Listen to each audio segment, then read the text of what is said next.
హల్లెలూయా! దేవుని పరిశుద్ధ నామమునకు స్తోత్రం కలుగును గాక.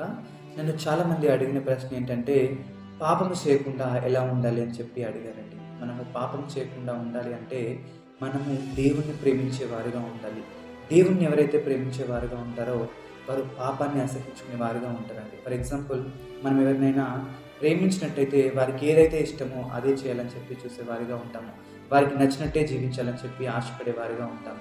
అదేవిధంగా మనం దేవుణ్ణి ప్రేమించినట్టయితే ఆయనకు పాపం అంటే ఇష్టం ఉండదు కాబట్టి ఆ పాపాన్ని చేసేవారిగా ఉండమండి. ఇంకా దేవుని వాక్యాన్ని ఎవరైతే ధ్యానిస్తారో, అదేవిధంగా ఆయన మార్గంలో ఎవరైతే నడిచేవారిగా ఉంటారో, అనునిత్యము వారిని వారు పరీక్షించుకునే వారిగా ఉంటారో, ఎవరైతే పాపం నుండి పారిపోయే వారిగా ఉంటారో, దేవునికి భయపడే వారిగా ఉంటారో, వారు పాపం చేయకుండా ఉంటారండి.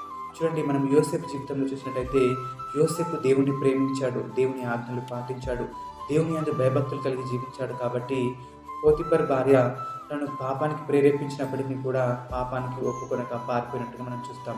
కాబట్టి మనం పాపం చేయకుండా ఉండాలంటే దేవుణ్ణి ప్రేమించాలి, ఆయన వాక్యంను చదవాలి, ఆయన మార్గంలో నడిచినట్టయితే మనం పాపం చేయకుండా ఉంటాము. అట్టి కృప దేవుడు మనందరికీ దయచేయును గాక.